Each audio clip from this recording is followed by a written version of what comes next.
it's good to see you guys. So glad to be back here, able to keep food down and that kind of thing. 2 weeks ago, I was scheduled to head to Atlanta for a conference for a couple of days. So after we wrapped up meetings here around 7 o'clock, I kissed the girls, kissed my wife, threw some stuff in the car, and then just punched it toward Atlanta. I was going to get there around 11 o'clock their time, which was about 30 minutes before they were going to shut the lobby down and not take guests anymore. So I didn't even know that was a thing. But when I called the hotel, I said, hey, I'm going to be about 11:30 getting in there. Is that going to be okay? And the guy actually says, yeah, I guess that'll work. And I'm like, you guess that'll work? I mean, it better work. I'm not sleeping in my car in Atlanta. Will it work or not? So I bolted down there, still made some time to drop by Buc-ee's, Redneck's Paradise, had a quick little thing. And so got there and make it in time. 11:30 is perfect. Pull in, get checked in, get unloaded, get settled. And I'm so tired from the day, the drive. I just kind of collapsed on the bed. And one of the last thoughts that went through my mind before I just completely passed out was, man, this is going great. Like, I made it in time. The room was ready. It's clean. It's nice. The car didn't fail me. I just have this weird recurring nightmare that my tire's going to explode or my engine's going to combust or whatever. So I don't know. It's a thing. So I make it there. No issue. And Jacqueline's texting me updates. The girls are fine. Everybody's good. There's been no chaos, no drama. Nobody's gotten punched or anything. So the kids are in bed. Everything's going well. This is going great. This is going exactly how we'd hoped, exactly how we'd planned. This is awesome. And that was the reality when I went to bed. But it wasn't the reality when I woke up. Like when I woke up the next morning and pulled out my phone, one of the first texts to pop up, I'll just read it to you. One of the first texts to pop up on my phone was from Jacqueline. And I always know, she's either texting pictures of the girls and they're so cute, or it's a disaster. It's one of the two things. So here's what she said. Text I get around 7 o'clock in Atlanta, 3 hours away from helping at all. She says this. Hope you have a better day than us, LOL. LOL just kind of minimizes the trauma. Your mom, my mom had agreed to come for a couple of days to help out. She has pink eye really bad. I don't even know adults could get pink eye. She has pink eye really bad. Her eyes almost swollen shut. And Lena, our baby, threw up last night. There are several kids in my class with a stomach bug. So we're not doing too great over here. And I'm like, are you serious? I mean, I've been gone for like 12 hours, and all of a sudden, what was supposed to be things are going great, exactly how we hoped, is now, this is exactly how we didn't hope things would go. So I'm 3 hours away. My mom can't help because she's got pink eye, and there's a stomach bug going all through the school, all through our house. And so my thought was, this is Monday. Maybe by Tuesday or Wednesday, it'll get better. Incorrect, just incorrect. By the time I get back home on Thursday, by this time, the stomach bug has set up a bedroom in our house and just will not leave. And so by the time I get back to town on Thursday, I help out as much as I can, and things seem to settle down for about 6 hours until around 1 a.m. Saturday morning. And all of a sudden, I'm kind of in and out of sleep, and I hear my wife's feet just rushing around the floor. I think, I don't know what she's doing, but whatever. She's probably, and then I hear a light turn on. Then I hear the washing machine start going, and then I hear somebody talking to my kid in their bathroom. And so I think, man, what in the world is going on? So I kind of groggily get up and just check my watch, and sure enough, it's 1 o'clock in the stinking morning. So I finally go into the bathroom, go into our girl's bedroom because the light is on at 1 in the morning, and there's Jacqueline. She's on her knees, and she's got Lysol and Clorox and a bunch of just like washcloths all over, and she's scrubbing the bed, she's scrubbing the walls, she's scrubbing the pillows, and I walk in, and she's all on the floor scrubbing some stuff. Our 3-year-old is in her diaper, just a diaper, with her head over the biggest mixing bowl we own in the bathroom floor, and the smell is just kind of like hot, sour dog food. I mean, you just can't even breathe. It's so disgusting in there. And I think, what happened? I mean, there's only a couple of things that could produce that kind of odor. What happened in here? And she said, Nora Lynn threw up on the bed, on the pillow, on the mattress, on the wall, of all places. It's just everywhere. And I think, goodness sakes, what in the world? So we finally get her disinfected and get the room disinfected, make her a little pallet on the floor. It's pushing 2 o'clock in the morning. And so she's on the floor sleeping over a mixing bowl. And our last thought was we should also check on our 10-month-old, make sure she's good so we can get some kind of sleep. So when I walk into our 10-month-old's bedroom and pick her up to make sure she's fine, everything's good, I notice, man, her cheek is kind of wet. And then I check her onesie, and it's also wet. And then I think, what could have happened here? And her neck is wet. And her bed is wet. And her mattress is wet. And Jacqueline's like, what? Did she throw up again? And I hope not, because I'm hugging her, and we're all... So it turns out she did throw. While we were in the other room cleaning up another mess, she had another mess. And I just thought, man, what in the world is going on here? I mean, how... We just had just a little morning of a flare-up. And then that morning turned into a whole day. And then that day turned into another day. And that day turned into a week. And have you ever had a moment like that where just everything we had hoped and planned seemed it was going great, and then all of a sudden out of nowhere, everything you'd hoped and planned and dreamed just gets ripped out from under you, and expectations are busted up, and the plan is ruined, and your hopes are dashed. And I just thought, man, is that not part of not just the story in the book of Ruth, but is that not your story and my story? You ever had a moment, a morning, a day, a week, a month, a year, a decade, where the story of your life goes from blue skies and a gentle breeze to a dark, ominous cloud and violent winds, like an afternoon thunderstorm that just won't go away? It's like, what do you do? Where do you turn? What do you do? Where do you go? Where do you turn when the story of your life in a moment goes from hope and happy and joy to ruin and despair for a day or a week or a month or a year or your whole life? I mean, what do you do when the story of your life becomes so messy and mangled that you just wish you could hit Control, Alt, Delete and erase it and rewrite it? And we've said this every week. The Bible is just ruthlessly honest that if you live long enough, you will hit a moment like that, where you find yourself in a kind of desperation and pain and brokenness that you never saw coming. It's just the story of human existence on this side of eternity. And the question we got to answer this morning is, what do you do when all of your hopes and plans and dreams and expectations are exploded up and just like china on a hardwood floor disintegrate before your eyes? And the reason we're answering that question is because it's the question that chapter 4 in Ruth is asking, and really the whole book is asking as a whole. So if you have your Bible, go ahead and grab it. Ruth chapter 4. We're going to wrap up our series in the book of Ruth this morning. Ruth chapter 4. If you don't have a Bible, feel free to use the one that's on the back of the seat in front of you.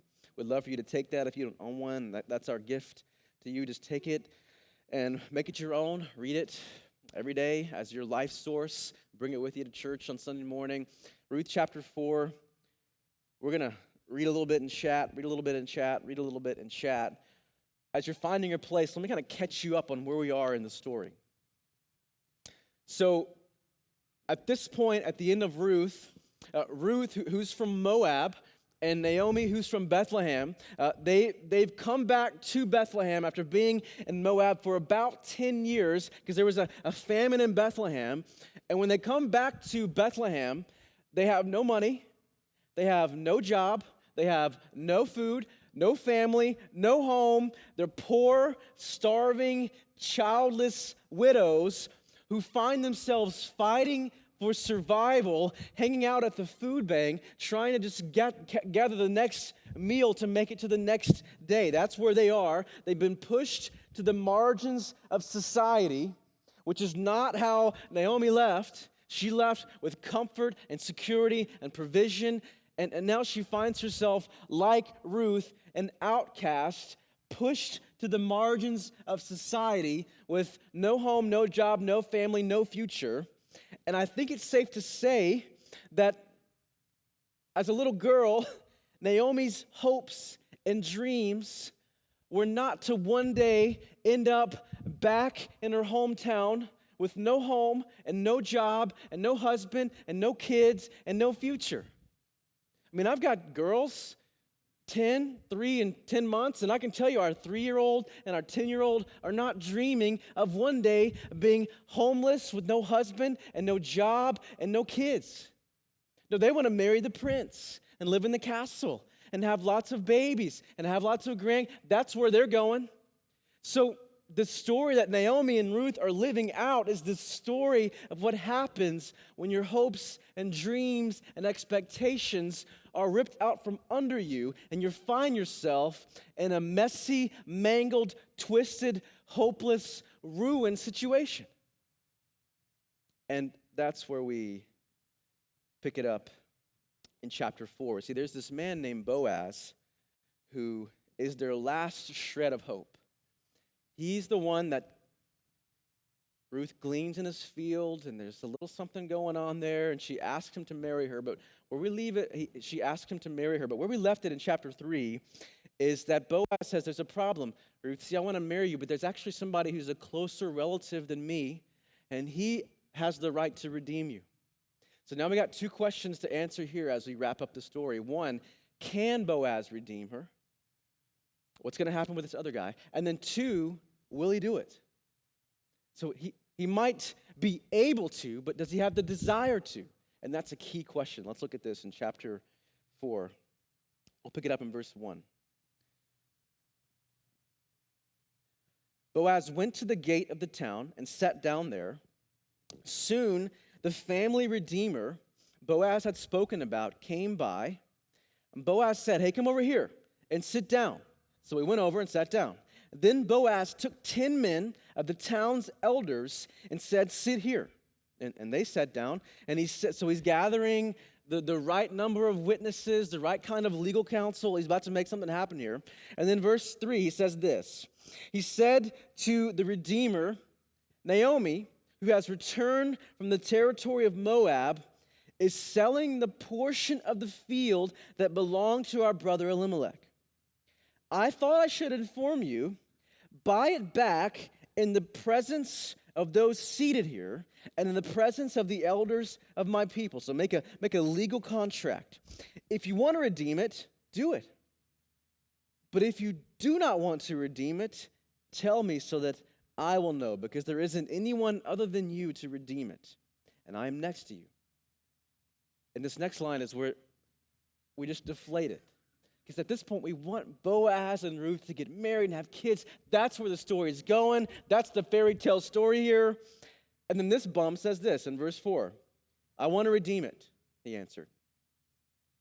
And we think, Boaz, what are you doing, man? You know that he's going to say yes, and I'll tell you why in a second. And then Boaz says this in verse 5. Love it.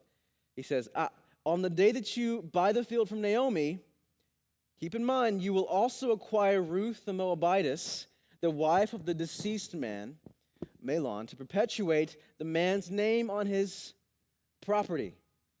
And then the Redeemer replied, I can't redeem it myself, or I will ruin my own inheritance. Take my right of redemption, because I can't redeem it. Okay, so what happens This is the question. What happens? Where do you go? Where do you turn when your life story has been flipped upside down? That's the question we want to answer this morning, and I want to show you 3 elements of this story to help us get there. Here's the first one. This is a story about a costly payment. This is a story of a costly payment. So we got to do some contextual work here, but this word redemption that we see, it actually pops up 22 times in this book, and half of those are in this chapter. It's this idea of purchasing something in this culture back from a difficult situation or obtaining something at a cost for someone else. So that's the idea of redemption. It's buying something back out of a tragedy, a difficult circumstance. And so a family redeemer, which we see in this text, could redeem a family in 2 ways. One, they could buy property that the family had owned but had to sell so they could pay their bills. They could buy that property back and keep the property in the family name, which back then, land is everything. That's one way. And they could redeem a family by marrying the widow, and the woman who's been widowed in the family, and provide a son that they might carry on the family name. That's why you see this line in verse 5. Perpetuate the man's name. There's one way. On his property. There's the other way. So 2 ways here. Redeem the land, buy back the land, and marry the widow and have a son. So here's what that means for the story. One, in order for this what's-his-face, and we don't even know his name. We don't even learn his name. He's not even worth mentioning. In order for him to redeem Naomi, he's got to be willing to pay the financial cost. So this is not cheap. You got to have some money to buy back this field. So there's a cost financially that he's going to have to owe. And at this point, he's thinking, okay, Boaz, but if all I have to do is write a check for this land, and I get the land to add to what I already own, and all I have to do is put up with this mother-in-law who's grumpy and bitter, well, okay, that's an easy transaction. That's fine. Just keep her happy, and I get some land to give to my sons. And that's where Boaz says, there's one little detail that you've forgotten here, my brother. It's not just that you're going to owe a cost financially, but it's going to cost you socially.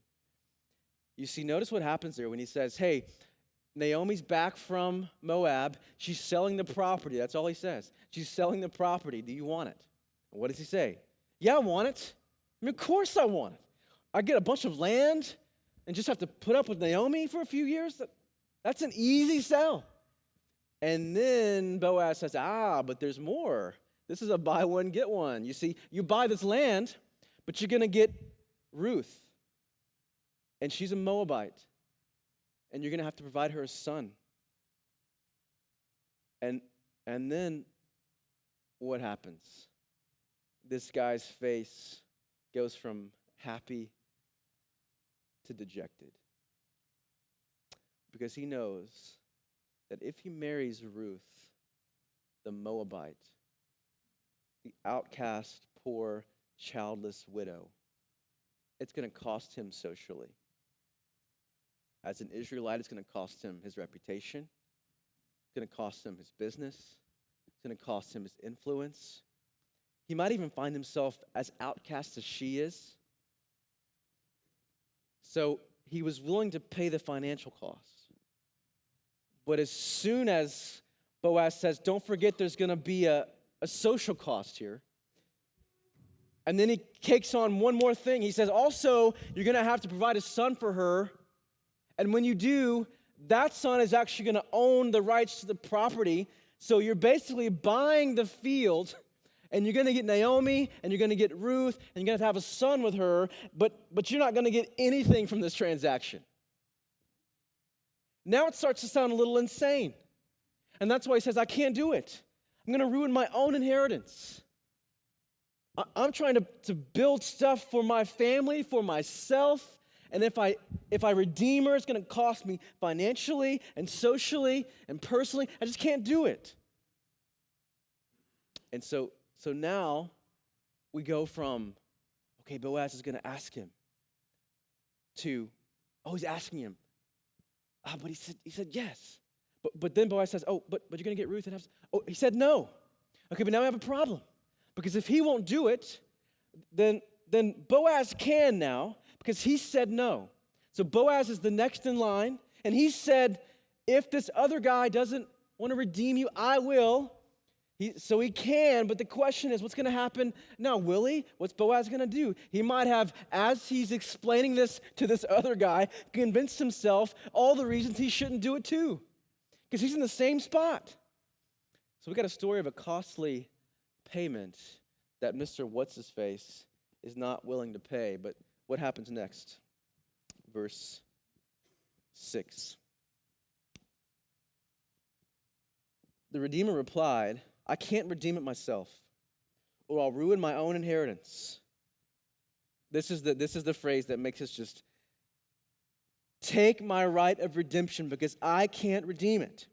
Verse 7, at an earlier period in Israel, a man removed his sandal and gave it to the other party in order to make any matter legally binding concerning the right of redemption or the exchange of property. So that's just some background there on how they did this. This is the method of a legally binding transaction in Israel. So there's got to be an exchange of sandal. It's weird. It represents a legal exchange. Verse 8. So the Redeemer removed his sandal and said to Boaz, buy back, redeem the property yourself. And Boaz said to the elders and all the people, you are witnesses today that I am buying from Naomi everything that belonged to Elimelech, Chilion, and Mahlon. And I have also acquired Ruth the Moabitess, Mahlon's widow, as my wife, to perpetuate the deceased man's name on his property, so that his name will not disappear among his relatives or from the gate of his hometown. You are witnesses today. And all the people who were at the city gate, including the elders, said, we are witnesses. May the Lord make the woman who is entering your house like Rachel and Leah, who had a bunch of sons, who together built the house of Israel. So we got a story of a costly payment, and Boaz knows it's going to be costly. It's going to cost him financially, socially, personally, in the same way as it would cost this other guy. But what does he do? Verse 7. Verse 8, he says, I will redeem it. So this is a story not just of a costly payment, but of a willing redeemer. A willing redeemer. So Boaz goes to the other guy and says, hey, it's going to cost you a lot to pay this price of redemption. And he says, I can't do it. Boaz says, well, I'll do it. I mean, he says in front of the whole council, I want to redeem her. And they're thinking, Boaz, you're crazy. What are you doing? But he says, no, I'm going to be willing to pay the price. A willing redeemer who is willing to pay the price. This is what's his name wasn't willing to do. And Boaz says, I'm willing to write the check. Whatever it costs, I'm going to pay it. And we know that this is the land we're talking about. It's not some marshy, wooded mud slop in the back 40. This is like 15th Street and McFarland, smack in the middle of prime real estate. There's some zeros after how much this is going to cost. And Boaz says, I don't care. I'm going to pay it. And then somewhere in the crowd, I have to imagine, Ruth and Naomi, they've slipped in the back. They want to see what's going to happen here, because by now, there's something going on at the city center. There's some commotion. What's happening here? And I just have to imagine that as soon as What's-His-Face says, I won't redeem it, and gives his sandal to Boaz and says, redeem it yourself. Boaz locks eyes with Ruth and says, she's mine. She's mine. And I don't care what it costs. I'll pay whatever the price. She's mine. He's willing to pay the price. But not just that, he's willing to love the unlovable. You see, you've got to think that his friends, before all this goes down, are having dinner with him and thinking, Boaz, what are you doing, man? You've got sucked into this love thing. You've been DMing on Twitter. It's too much. You don't want her. Well, why not? Well, because she's poor, and she's childless, and she's a widow, and she's from Moab, and we don't like Moabites. We can't stand them. God has put judgment over them. There's 4 good reasons right there, Boaz. Get away from this. You have everything to lose and nothing to gain from pursuing and purchasing somebody like Ruth. And yet he's willing not just to pay the price, but to love the unlovable that no one else could love, that nobody else was willing to. Just imagine what Ruth must have felt if she's in the crowd and this other guy says, I'm not marrying her. This poor childless widow from Moab, are you kidding me? Just imagine the kind of shame and hurt and rejection she must have felt from being publicly smeared for a future that has unraveled on her, most of which she had nothing to do with. Boaz says, I'll pay the price. I'm going to love the unlovable. And then he's willing to give her hope for a new future. Okay, how? Not just by marrying her, but by giving her a son. And that's the third thing this story is about. Look at this in verse 13. He says, verse 13. Verse 12, I'll marry her. Verse 13, all the people who were at the city gate, including the elders, said, we are witnesses. May the Lord make the woman who is entering your house like Rachel and Leah, who together built the house of Israel. May you be powerful in Ephrathah, and your name well known in Bethlehem. May your house become like the house of Perez, the son Tamar bore to Judah. Because of the offspring the Lord will give you by this young woman. Verse 13, Boaz took Ruth, and she became his wife. He slept with her, and the Lord granted conception to her. And she gave birth to a son. At this point in the theater, everybody's wiping some tears. This is, the woman said to Naomi, verse 14, blessed be the Lord, who has not left you without a family redeemer today. May his name become well known in Israel. He will renew your life and sustain you in your old age.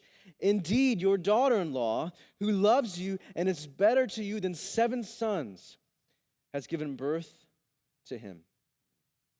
Naomi took the child. Just imagine the weight of this moment. For years and years and years and years, she's longed to hold a baby in her family. And her husband dies, and her sons die, and she's got no hope for grandkids, and no hope for great-grandkids, and she just wants to hold a baby that's hers. And I'm just imagining there's a lot of snot and tears in this moment as Ruth hands the baby to Naomi, and she locks eyes with this beautiful baby boy.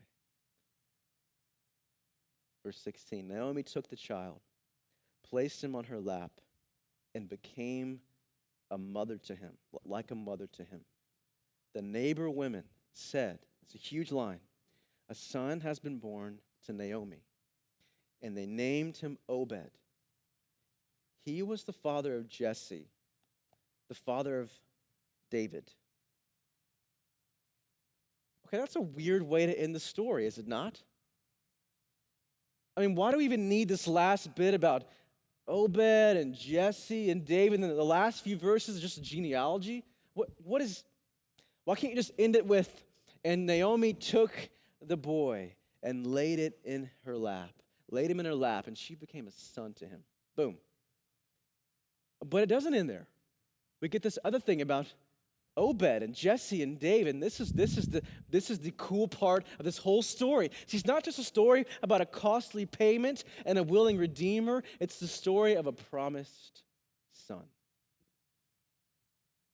See, if you're thinking, okay, but how? Were you seeing that, Pastor? I'm not seeing that in here. I'm looking. It's not in there. Here's where we've got to remember. We say this every week. We've got to remember that this story isn't just a story about Boaz and Ruth having a son named Obed. I mean, it is about that. But it's about something much bigger and weightier and more glorious and eternal than that. Did you see how the story ends in verse 17? Look at this. It does not end with, first comes love, then comes marriage, and then comes Ruth with a baby carriage. Doesn't end there. Look where it ends in verse 17. The neighbor women said, a son has been born to Naomi, and they named him Obed. He was the father of Jesse, the father of who? Of David. Now, what is the big deal about David? Why even mention David here at all? Who cares about David? Well, I'll tell you. Here's the big deal about David. Back in Genesis chapter 3, think back all the way. Genesis chapter 3, first 2-3 pages of the Bible. When sin enters into the cosmos and fractures the beauty and harmony and rhythm and intimacy we experience with the God of the universe, when it fractures and splits and separates a holy God from sinful people like us, here's the promise that God makes to Satan in front of Adam and Eve. He says this in chapter 3, verse 15. He says, there's coming a day when through Eve's offspring, a son will be born who will, yes, Satan, you will strike his heel, but he will crush your head. Now hang on to that. Because from Genesis chapter 3:15, there's this promise made that one day there's coming a son who, he'll be bruised by the enemy, but one day will crush his head. And the question that pervades over the entire Old Testament is, who is that son? Who is it? Is it Abraham? Is it Isaac? Is it Jacob? Is it Joseph? Or is it David? I mean, it has to be David, right? I mean, after all, he's the one that the story ends with, greatest king, man after God's own heart. I mean, it has to be David.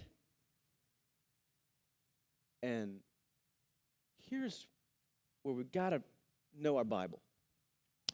You see, the story ends with David because if you fast forward 1,000 years to Matthew chapter 1, we get another genealogy, another list of names.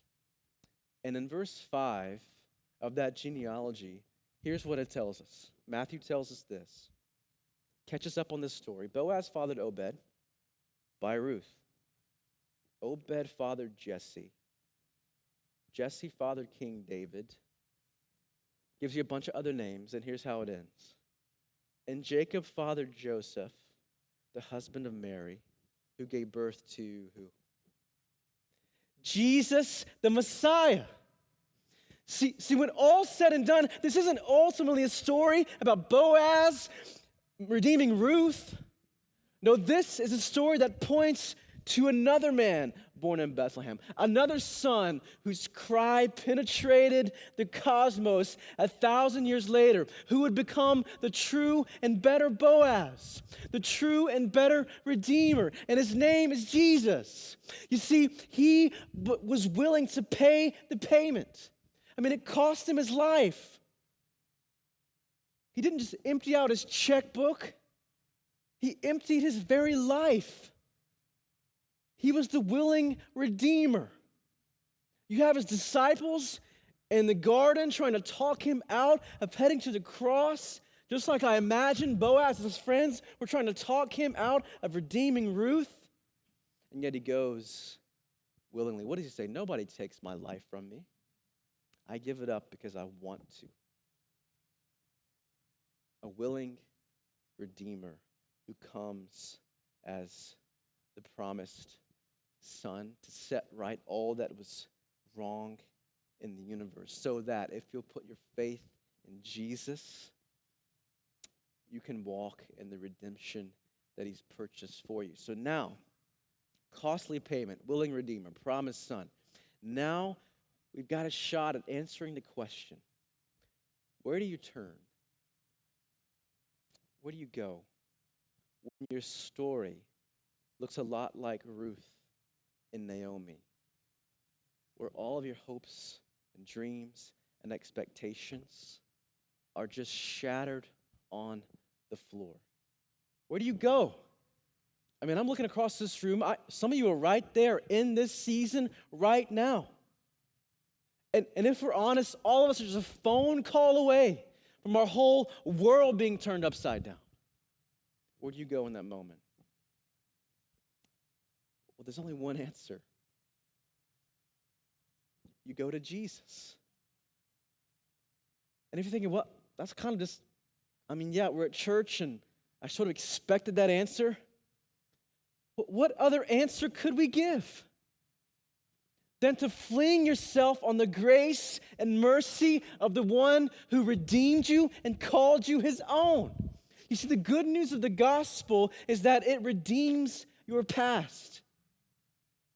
Some of us are in here, we got some past failures, past pleasures, past relationships, past addictions. We got some skeletons in our closet that are pretty raunchy, and they own us.